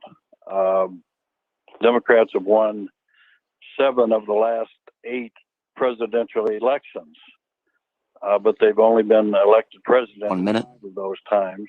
And the 2 that they lost against Bush and Trump in 2000 and 2016 resulted in Bush naming 2 conservatives to the Supreme Court and Trump naming 3. So we have 5 conservatives on the Supreme Court. That's the result of the Electoral College denying the winner of the popular vote the presidency. So we have to fight that power. In Pennsylvania, you basically had a 50-50 split in terms of Democrat and Republican vote for Congress, but Republicans back in 15, 13 representatives and Democrats wound up with 5 because of gerrymandering. So we have to fight the structural impediments that are keeping democracy from All right, here we go. realized. Stand by. Stand by. We've got Kevin Gray. This is the Santita Jackson Show. Hey, everybody. Welcome. Welcome back to the Santita Jackson Show. Have a tremendous panel as we're talking about this Economist YouGov poll that shows that Bernie Sanders' approval rating is higher than the Biden-Harris administration as he is championing minimum wage and stimulus checks. Of course, we have Reverend Frank Watkins, the co-author of the book, A More Perfect Union, Advancing New American Rights. He co-wrote that, of course, with Congressman Jesse Jackson Jr. And we have the National Conference of Black By the Voters. way, Yes. Santita, we're reissuing that in a 20th anniversary edition in the not too distant future. I can't wait to have you both on to talk about it. Maybe I can rouse my brother to come on here and talk about it, because it really is a tremendous book. But certainly I will have you on here to talk about that. Can't wait to see the reissuing of that book. Of course, from the National Conference of Black Lawyers, Attorney Mark Fancher, and of course, Southeastern Regional Director for Rainbow Push Atlanta. That is Attorney Robert Patillo, host of his own show on WAOK, the iconic Black Talk radio station in Atlanta, every Sunday from 12 to 3 Central Standard Time, 1 to 4 Eastern Standard Time. You can hear his show. And of course, we're joined by our friend, everyone's friend here. Indeed, he was head of the ACLU of South Carolina, the co-author and co-editor of the book, Killing Trayvon's, an anthology of American violence. Brilliant writer, thinker, and of course he was the organizer of chaired Reverend Jackson's campaigns in South Carolina, historic campaigns in South Carolina in 84 and 88. Kevin Gray, welcome back to the show. What do you make of this YouGov Economist poll that says Bernie Sanders' approval rating is higher than Biden and Harris?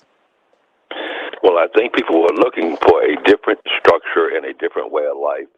And the senator offers the only challenge, I think, to the status quo. We talk about minimum wage and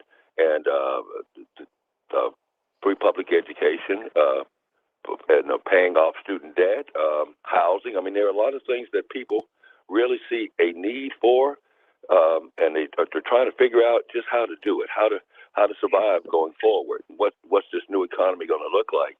And I think Senator Sanders offers a glimpse at what a new economy will look like. I agree with Frank. I think we have to evolve into something, and into a revolutionary state. And in order to do that, it first takes organizing. When you talk about the courts and gerrymandering and representation, not only in Congress but on the local level, it takes organizing, and that's the key element in doing anything. I mean, and it can't be organizing just for political season. It has to be organizing for change. When you talk about gerrymandering, you got to talk about people going into the room and arguing and putting up a fight about the unfairness of the lines that are drawn, not just, as I said, not just on the national level, but on the state level. And so, we while Senator Sanders is popular, we still have to keep our eye on the prize, and that's how do you pull off this local organizing. Why do you continue to go back to organizing, Kevin? I mean, because it's got to happen on the ground. All politics are local, and you've got to get people involved, and you've got to educate people as to how the process works. And you've got to have people challenging power every day, as I said, not just on an election cycle. And right now, we have a virtual movement. We don't have much of a material movement. We have movements, or we have things that come up. It could be a police shooting. It could be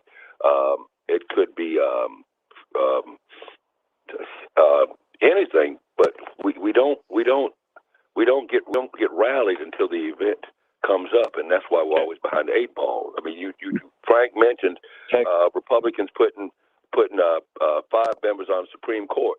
Well, that took years of organizing, and so we've got to go back to doing that if we want to win some of these battles. Frank?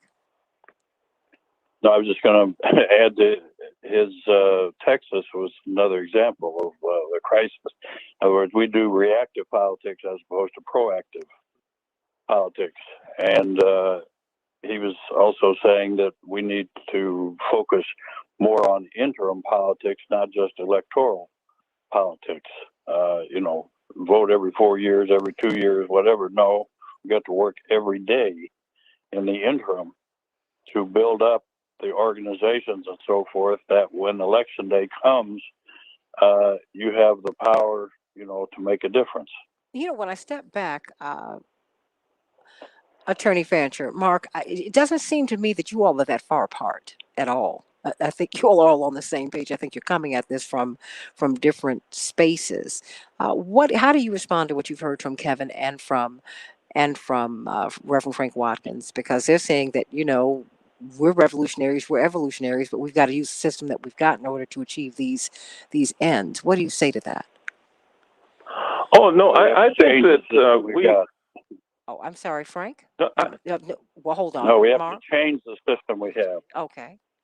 To change the system we have. Pardon me for misstating. Yeah, no, I think that we are very close in terms of what we think needs to be done. I completely agree that we need to organize. I completely agree that we need to have a vision. But I think where we differ is on the focus.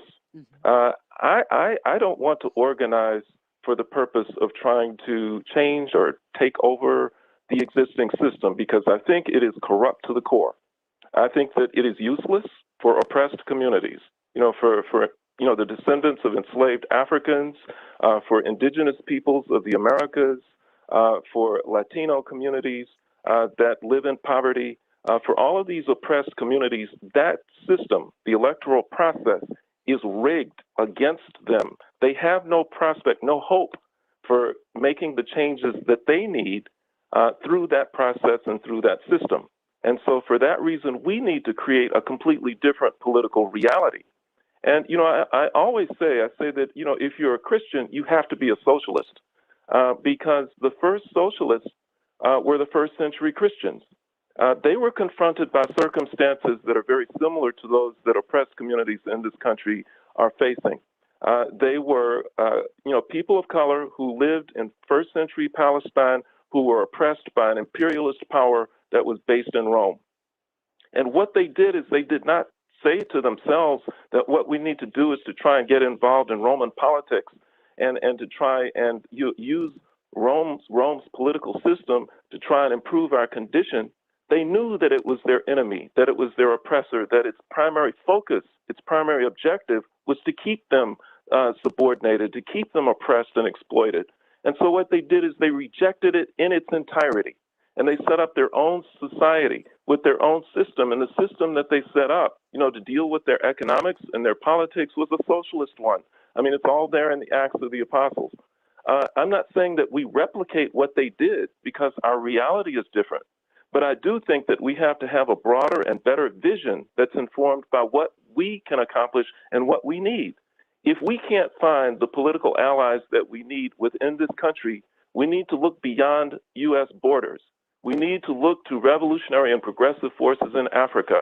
We need to look to progressive and revolutionary countries like Cuba or any other country that is prepared to make alliances with us, to provide us with the material support that we need, the international political and global influence that we need in order to accomplish what we need to accomplish, along with any other allies that might be willing to stand with us. That's the type of thinking that I'm focused on, rather than how we can get control of the Democratic Party, which I think is a futile endeavor. Anyone want to respond before I go to the callers? Well, I just want to know where he wants us to go.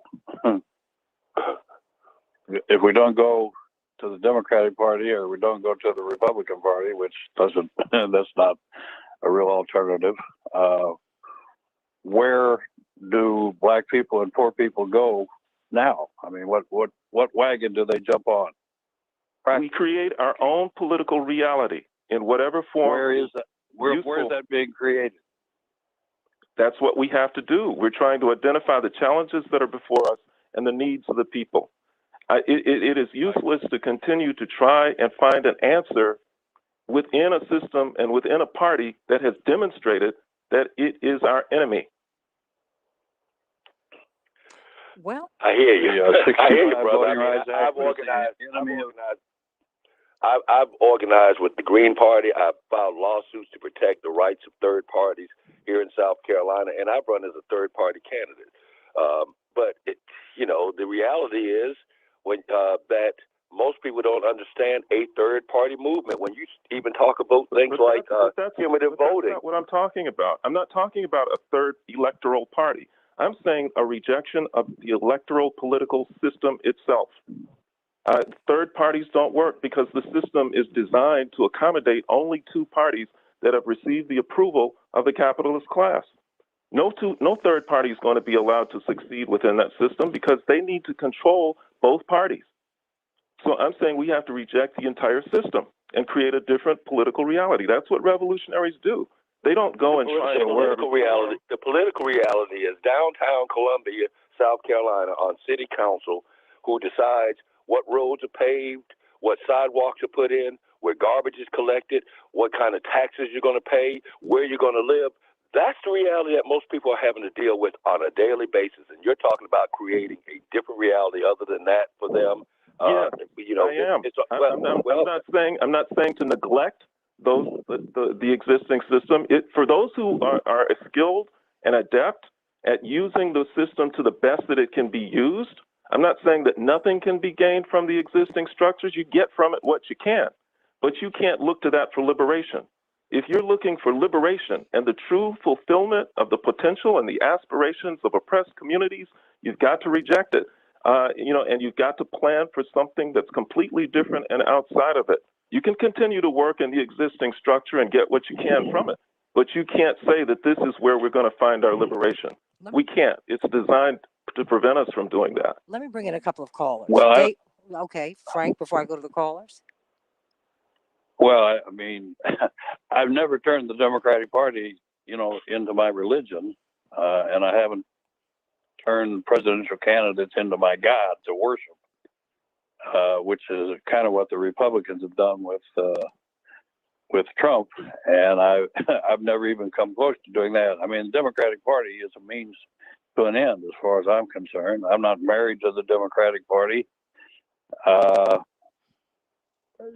so I just see the Democratic Party as a means to, in your terms, revolutionary ends. I don't think there's been a more revolutionary book that's been written than what Congressman Jackson and I wrote in terms of a more perfect union.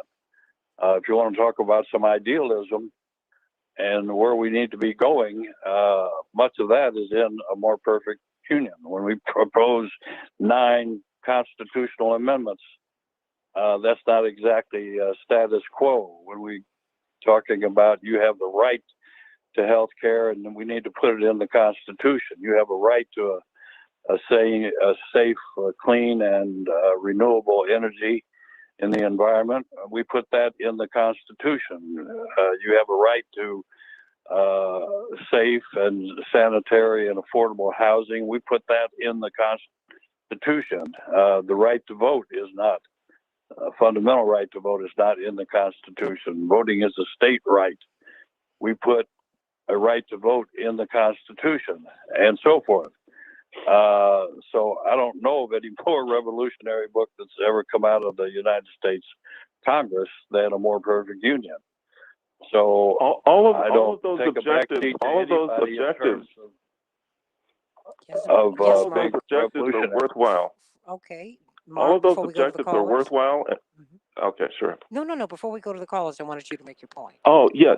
Yeah, all of those objectives are revolutionary and worthwhile and what the people want and what the people need. My only point is that you can't accomplish them through the existing system and the existing structure. You can aspire to them, but the system will not allow for that to happen.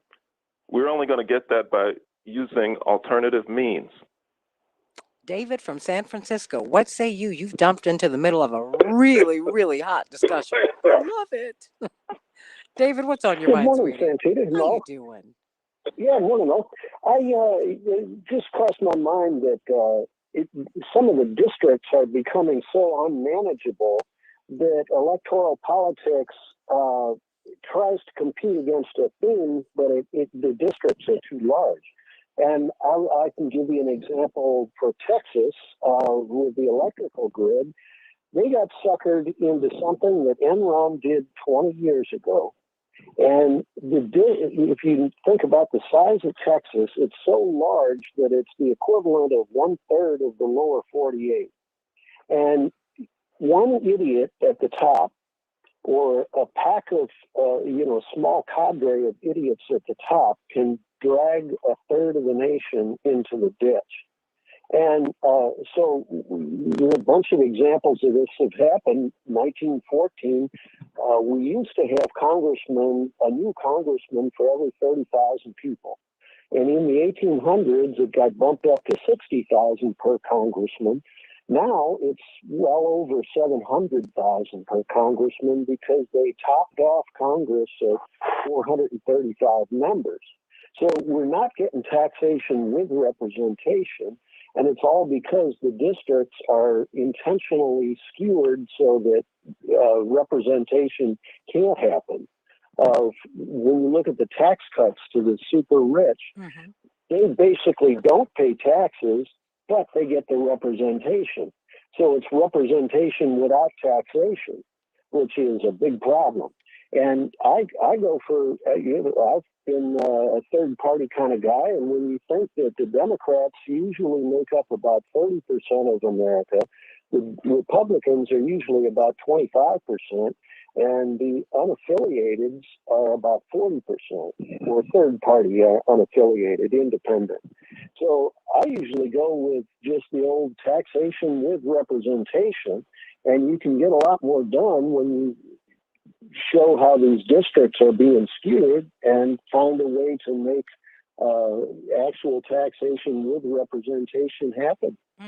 David from San Francisco. Does that make sense? It does make sense. Make much love. Let's go to Chaparral from here in Chicago. Chaparral, what's on your mind as you put up the hashtag I stand with Mark Fancher? I just saw you. Yes, yes, I do. Because please explain. I'm sitting up here, y'all know I love me some Frank, I love me some Kevin Gray, and your whole entire panel. And Robert. But the reality is, Robert my favorite because he always give me some good cut. So I'm waiting on that. But Santita, we knew who Biden was before he was selected as our nominee. We knew that he was a moderate right Democrat. We knew that. We knew that he was going to govern as a moderate right Democrat, and that's exactly what he's pushing. So all the Democrats said, well, this is who we got, so we have to support him. And now he's reneging on some of the basic promises that he tried to say that he believed in. But we knew that he did not believe in any of it. And so at this point, for me, the reason why I stand with Fancher is because we have been doing this over and over and over again. We put the Democrats back in power, we give them control, and then they don't do what they do, which is what they're supposed to do, which is run the damn table. That's what they need to be doing. They need to be actually taking care of the American people at this point. We're in the middle of a pandemic. We have a big job loss. We have people who are hungry and getting ready to be homeless. And we pussyfooting around trying to sit up here and decide what we're going to do. They know very well that $15 minimum wage is not even a livable wage. They know that we need at least $20 to $25 an hour for families to survive in this country.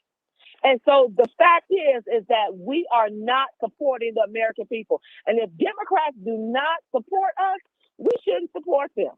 I'm tired of them. I'm sick of it. And we can sit up here and say, oh, well, what other choice do we have? Hell, maybe we need to work with these Republicans. Maybe we can try to sit up here and find some common ground with them. Because guess what? They reneging on us too. So we have to realize that we cannot continue to ask for the same thing over and over again and knowing we're not going to get any results with the Democrats. I'm tired of them. If they don't pass this couple of bills, I am not voting Democrat. I don't care what Frank say. I don't care what Kevin say. I don't care if Jesus came down here and told me to vote for the Democrats. They ain't getting my vote. Because I'm tired of them reneging on the promises to the American people. They better stand up and they better run the tables as if the Republicans, if they had the full gamut, they running the table. We saw it for 4 years with Trump. They didn't care what he did. They don't care about his corruption. They did whatever he wanted. And I need a Democrat who's going to do whatever the American people want. Pass the damn bill. That's it. Pass it. Wow. Chaparral has Shapiro, spoken. I never thought I hear Frank, Kevin, and Jesus in the same sentence. Wow. I don't know what I'm going to do the rest of the day after that. I don't either. I never. That's a conflation I never thought I'd hear in my lifetime. Let me go to Robin from Boulder, Colorado. Robin, oh my goodness, I'm having a wig raising experience today with these people. But this has been a great conversation. Robin from Boulder, what's on your mind? Are you sure 41 million is what the majority of, I mean, is our majority as far as Senate representation is concerned? Because I thought it would have been higher than that, because the state of California is close to 40 million. So Kamala Harris, I mean, had at least 20 million constituents there. I'm shocked to hear 41 million. I thought it would have been higher. 41 million more votes. 41 million more. Not but really. When you look at California, California, Robin, is a very interesting state. It's very liberal and progressive, and it's also very conservative. You got Pete Wilson and Ronald Reagan out of there. You have LA and Orange County. Right. California's and No, but America. I would have thought 41 million just sounds kind of low. 41 million more voters. Not 41 million. No, I know, 41 million. Yeah. You're talking about. Okay. Yeah. Anyway, I need to get on to the. Oh, okay. I'm sorry, Frank. You can I'm sorry, clarify, go but ahead. no, Robin wanted to make her point. No. Oh, okay, Robin. Okay. No, let her go ahead. Chaparral is right. $15 an hour minimum wage is laughable. I don't know where wealthy people like Mitt Romney and Joe Manchin and a lot of these other senators get it into their heads that this is, $15 an hour is too high. It would be way too low for them from their perspective. And here's what I think Joe Biden needs to do. He needs to sit in the Oval Office and address the nation on this. And he needs to look squarely in the camera and simply say to all Americans out there, if Ted Cruz is your senator, ask him why he doesn't want you to have $15 an hour. If Joe Manchin is your senator, ask him why he doesn't want you to have $15 an hour. Just really put it into perspective there. I don't know what else Biden can possibly do. I'm going to say something totally contrary. I run a small business and a restaurant. We pay some of the highest wages in the restaurant industry in South Carolina. But I tell you, if you're talking about, and I live in South Carolina, a poor state, and if you're talking about $15 an hour or $25 an hour, then you're basically talking about corporatizing business just completely, because small businesses wouldn't be able to withstand that. We wouldn't be able to compete with all the money that the big corporations, the McDonald's, the Hardee's, the Applebee's, the Chick-fil-A's, we wouldn't be able to compete with that. We'd have to shut down and go get a job with one of those companies. And that's the difficulty in that. And when you're talking about benefits, I mean, it would hurt a small business person. Robin, I've got a minute. And we're gonna get. You know what? Hold on. To see it from. Give it to me in 30 seconds, and we're gonna talk for a few minutes on Facebook Live as soon as we get off the air. But Robin, 30 seconds. They belong to you. Okay. As a property manager in Boulder, Colorado, $15 an hour is not sustainable. It's not enough to keep a roof over your head unless you have to live with a number of other people to split the rent. Hold that thought. Hold that thought, because we're talking Colorado, we're talking South Carolina, we're talking West Virginia. Joe Manchin says $11 an hour is comparable. in West Virginia. Even though the economist is saying you really need to make upwards of $23 an hour in order to survive in America. So we got to talk about that. Just I want to get some closing thoughts from my panel on the other side of the break. I want to thank everyone for being with us today. We had a wonderful time, so much enlightenment with the good news from Pastor Darius Brooks. Yes, that Darius Brooks, the psalmist, the brilliant Grammy Award-winning singer-producer. Gave us some good news this morning. Of course, Dr. Deborah Holden, COVID-19, giving us the 30. latest information on that. Reverend Frank Watkins, get the book, A More Perfect Union, Advancing New American Rights, and Frank Watkins, Killing Trayvon's, an anthology of American violence. Of course, what can I say about you, Robert 15. Patillo? Every Sunday from 10 to 1 Eastern 10. Pacific time, and then 1 to 4 Eastern Standard Time, and of course, 5. Mark Fancher, National Conference of Black Warriors. I'm Santita Jackson. Stay right here on Facebook Live on the Santita Jackson and Friends page. God bless you until tomorrow. Love ya. Kevin, you want to speak to Robin real quick? No, I mean we're trying. Yeah, Robin, we're trying to do a livable wage at our restaurant, which means that we have a lower profit margin. And with COVID, we just reopened yesterday. We were shut down for 10 days because one of our employees tested positive, which meant we all had to be tested positive, and we paid wages while we weren't working. We lost money, but yet we still had to pay wages. We weren't required to pay them, but we paid them anyway. And of course, my situation isn't everybody else's situation because we do have some resources, but those resources aren't unlimited.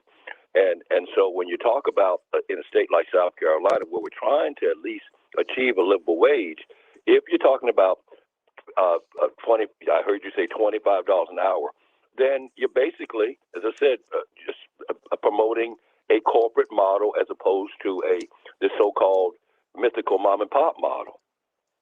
Well, I put that out there because that was what that is what leading economists have said is needed. I mean, in the United States of America today, of course, the cost of living in South Carolina is lower than it is in Colorado, than it is in Chicago, than New York. Or New York, yeah. I mean, all of that.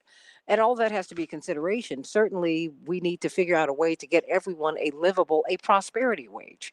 And I think that's fair. Robin, you want to respond? Is Robin still there? Oh, wow, I was trying to get her to respond. Well, let me get some closing thoughts from everybody today. Boy, oh boy, a hot conversation from start to finish. What can I say? Robert Patillo, you've been very, very quiet. Robert, I mean, is Chaparral still there? Chaparral is not going to let go. Okay, Robert? Is Robert still there? Okay, let me see. Let me go to you, Mark Fancher. Are you still there? Oh, I'm still here. Okay. Yeah. Well, I'll start by saying that Sister Chaparral is a clear-thinking sister, and I stand with her in many ways.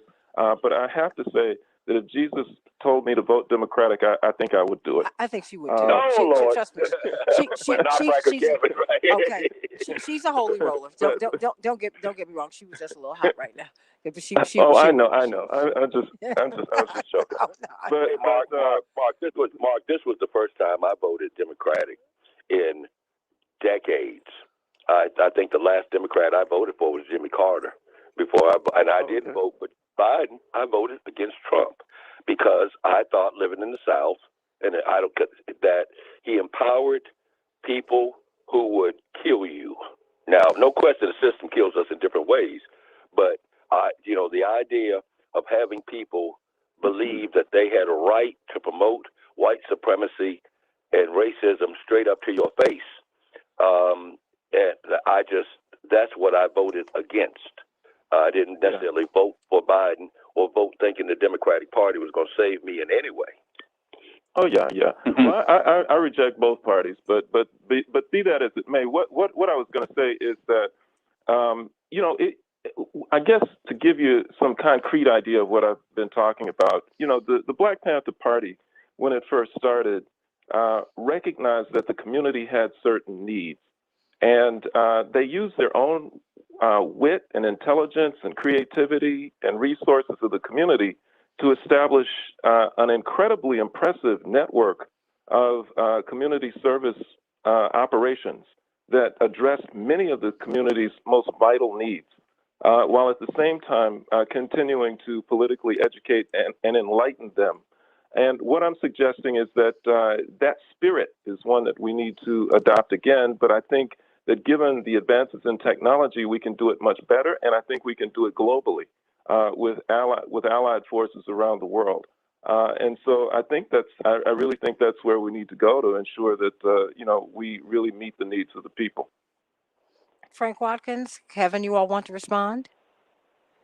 The Black Panther Party, I had one of their, it was actually breadbasket in my storefront church. We had a breakfast feeding program there, which was a program basically copied off of the Black Panthers, but that was a volunteer program.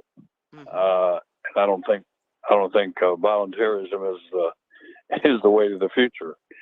I don't think people can survive on volunteerism. So, Mark, one of the questions I had: did you vote in 2020? Oh yeah, I vote every election. I'm not saying that I don't participate in the process or the system. I understand the necessity of that, but what I'm saying is that I look beyond that. I don't see that system or the process or the parties as a road to the liberation of my people. I don't see it. I know what I need to do in order to help my people survive, which is participate in the process. But that's not the road to liberation, as far as I'm concerned. Kevin? I would. No. I would just. Y'all jump in, please. I would just additionally point out, Trump got 74 million votes. Biden got 81 million votes. There are 240 million eligible voters in this country, which means that 80 million people, chose not to vote at all, which was enough people to almost elect their own president if they were organized. So a lot of education needs to carry on. On the minimum wage thing, I've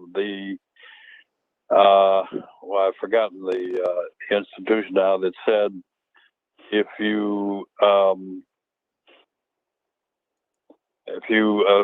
build in inflation to the minimum wage that was established in 1960, today the minimum wage would be around $22 an hour. I think that's where that comes from. Just take the 1960 minimum wage and add inflation to it, and it would be roughly, $22 an hour. The other thing about the minimum wage that I'm sure Kevin knows as well, we're not talking about $15 an hour tomorrow. It's incremental over a period of 4 years, 2025 before you get there. And that would add about $70 billion to the economy. 42.4% of the American people earn less than $15 an hour. 42.4% of American workers earn less than $15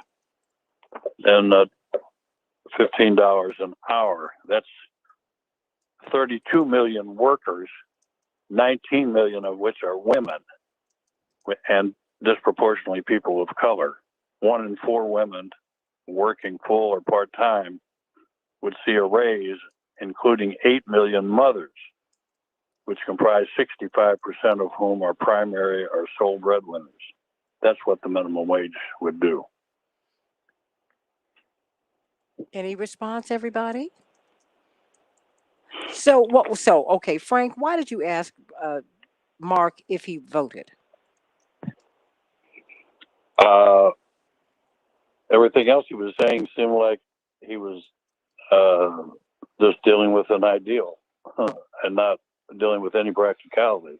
And I have to tell you, this is where I would have to give you some pushback, because I just remember of course, you knew my grandma Gertrude well. You knew her for a lifetime. And she died. Doing in- very well. Absolutely. Yes. And, she was a woman of many opinions, and she was not afraid to express them. Nope. I know she became very critical of the system. Now, mind you, she's buried at Arlington, Mark, and wanted to be. I mean, she's someone who worked very hard to to really make this country work for her. But toward the end of her life, she became very skeptical and very critical, um, because she saw so much corruption in the system, and she did not see anything getting better. Um, and so I that's why when you ask that question, Frank, I said, I hear you, but I hear a hopefulness in Mark in really moving us toward a new American project, if you will, because this project was founded with a whole lot of flaws in it. And I hear you, Frank, and I hear Mark. I hear all of you, and that's why I've really enjoyed this robust discussion today, because it's a discussion. I think that if we're really going to be honest, we've got to be earnest and forthright, and put these ideas on the table. Because now, let me tell you, these kids, they're not into either party. The binary system for them is gone. It's gone. And they are not afraid of the different isms, because this ism that we've got is not working for them. So, hey, that's going to be a fight that they're going to have, after I will be long gone. That having been said, why don't you all respond to that before we go? Frank, Mark, Kevin. Well, I mean, be it capitalism or socialism, there has to be a mechanism to pay for the ism.